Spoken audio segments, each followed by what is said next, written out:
E hoje nós vamos aí, mais uma vez, falar sobre resultados do segundo trimestre de 2024, né? Hoje nós vamos falar de uma empresa do setor de mineração, um setor que com esse momento onde a gente tem dólar mais alto e também, né, o preço do minério caindo, essas empresas acabam, né, tendo aí resultados negativos. Alguns com resultados somente no negativo na questão contábil, né, mas quando a gente olha para o fluxo de caixa dessas empresas, elas estão tendo fluxo de caixa positivo. Mas antes de eu partir para o nosso conteúdo de hoje, quero dizer que esse vídeo não se trata de recomendação de compra, venda ou manutenção dos ativos aqui apresentados. Também quero convidar vocês para conhecer aqui, né, o nosso aplicativo do Análise de Ações, onde você vai ter o mercado financeiro e também a sua carteira de investimentos na palma da sua mão. Então venha conhecer o nosso aplicativo, baixe aí pelo seu celular, tenha todo o mercado financeiro à sua disposição a qualquer momento e em qualquer lugar. Já partindo aqui para o nosso conteúdo, hoje nós vamos falar sobre o segundo trimestre de 2024 da Uzi Minas, né, ou a Usim 5. Já olhando aqui alguns destaques, né, operacionais da empresa no segundo trimestre de 2024, então a gente consegue observar que eles tiveram 2 milhões de toneladas de vendas em minérios, 1 milhão de toneladas de vendas em aço.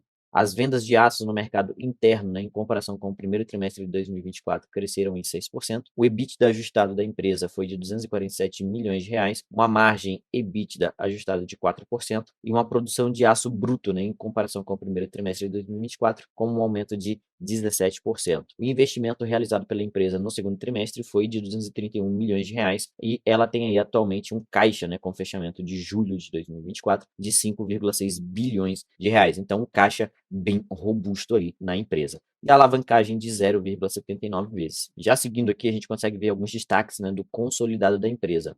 A receita líquida dela fechou aqui, né, como a gente pode observar, em 6,3 bilhões de reais.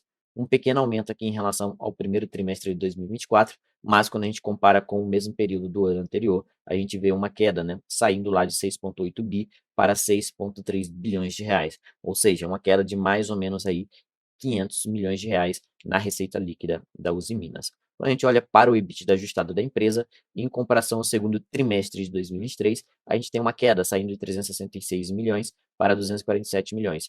Queda essa ainda maior se comparando com o primeiro trimestre, onde ela saiu de 416 milhões para 247 milhões. A margem EBITDA também deu uma reduzida significativa em relação ao trimestre anterior, saindo de 7% para 4%, uma queda de 3 pontos percentuais, e uma queda de 1 ponto percentual em relação ao segundo trimestre aí de 2023, saindo de 5% para 4%. O lucro líquido da empresa, a gente vê que é um lucro líquido bem estável, né? Segundo trimestre de 23, 287 milhões de lucro, prejuízo no terceiro tri de 23, um lucro gigantesco de 975 milhões aí no quarto trimestre de 2023, primeiro tri de 24, lucrozinho pequenininho de 36 milhões, e agora no segundo trimestre de 2024 nós temos aqui, né, um prejuízo de 100 milhões de reais. Então, né, na linha final do resultado da empresa, ela fechou com prejuízo. Mas espera um pouquinho que daqui a pouco a gente chega na parte de fluxo de caixa e a gente vai entender que o resultado da empresa não foi lá tão ruim assim. É um pouco parecido, por exemplo, com o que aconteceu com a Petrobras,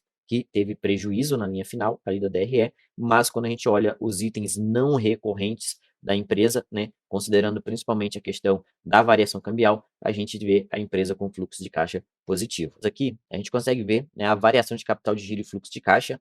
Então a gente vê, né, que o fluxo de caixa no primeiro trimestre de 2024 e também o capital de giro deles foi negativo, né, no primeiro tri de 24, e agora no segundo tri de 24 foi aí positiva em 152 milhões em relação à variação do capital de giro e 381 milhões no fluxo de caixa operacional da empresa. O CAPEX, né, está bem reduzido em relação ao ano anterior. A gente vê aqui um CAPEX na parte de mineração e na parte de siderurgia, né, mas bem menor do que no ano de 2023. O fluxo de caixa livre da empresa fechou em 150 milhões de reais no segundo trimestre de 2024. Então a gente observa o quê? Que a empresa ela teve prejuízo, né, em relação ao lucro líquido, mas o fluxo de caixa livre da empresa foi positivo. E isso acontece devido à variação cambial, né, em relação ao dólar, que acaba afetando aí gravemente os resultados dessas empresas. Quando a gente olha para a parte da dívida da empresa, a gente consegue observar que é uma empresa que tem uma dívida que varia, né, aqui a patamares abaixo de 1 desde o segundo tri de 23. Então,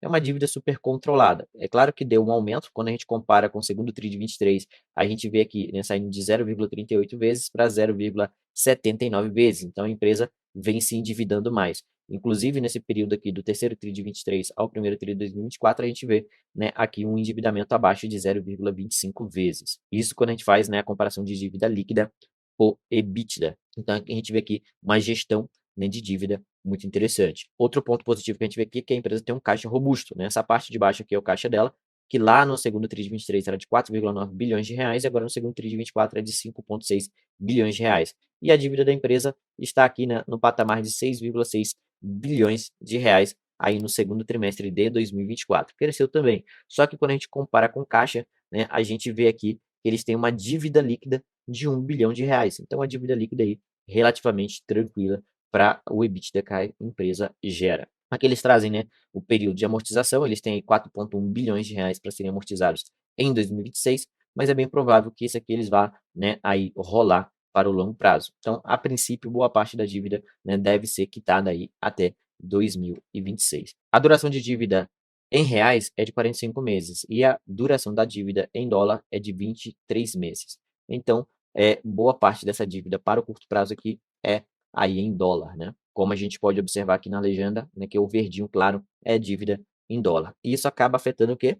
O resultado líquido da empresa pela variação cambial. A variação do dólar sendo muito grande, né, frente ao real, faz com que a dívida da empresa cresça, né, quando a gente faz a conversão.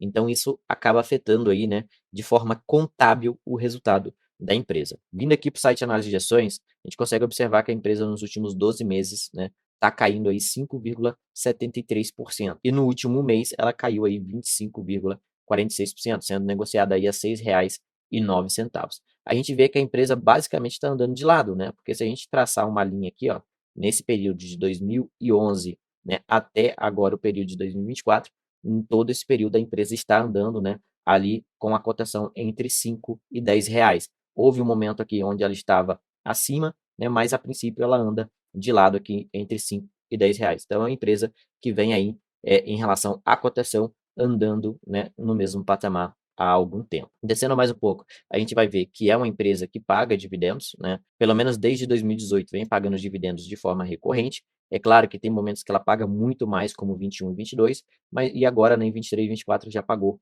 a patamares menor, sendo que a gente já vê aqui 2024 com potencial, né, de ser aí pelo menos o dobro de 2023. O yield dela acaba sendo maior devido a essa variação do preço que a gente viu aqui. Então, né, commodities é um tipo de empresa que a gente tem que comprar no momento em que o preço da commodity dessa empresa está a preços baixos. E esse momento, né, o minério de ferro está variando ali na casa de 110 dólares. Nesse preço, a empresa ainda consegue trabalhar tranquilamente. O problema é se esse preço do minério de ferro vir abaixo de 100 dólares. Isso acaba deixando a empresa com uma menor margem para trabalhar e levando ela, né, a ter períodos de prejuízo como ela teve ali, né, há alguns anos atrás. Inclusive, a gente pode observar aqui, em 16, 17 não pagou dividendos, 13, 14 também não, né, provavelmente devido a prejuízo. Se a gente descer aqui embaixo, né, e der uma observada nos resultados dela, a gente vai conseguir ver, né, esses períodos de prejuízo. Tá aqui, ó, 2015, né, ela teve prejuízo, 2016 também prejuízo. Então, nesses momentos de prejuízo aqui, a empresa não paga dividendos.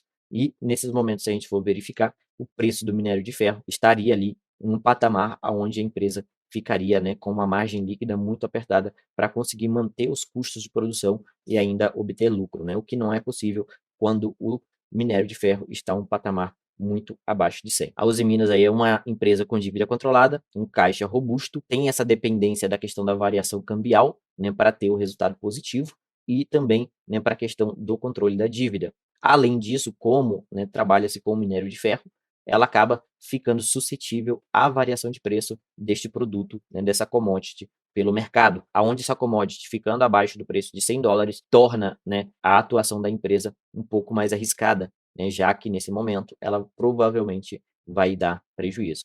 Mas no vídeo de hoje foi isso, apresentar os resultados da empresa para vocês. Espero que vocês tenham gostado. Deixe aqui o seu comentário se você tem uns em Minas, se você não tem, se já pensou em investir, qual é a sua opinião sobre a empresa. Não esquece de curtir, comentar e compartilhar esse vídeo. Se não for inscrito no canal, inscreva-se. E com isso, eu vou ficando por aqui e a gente se vê no próximo vídeo. Tchau, tchau.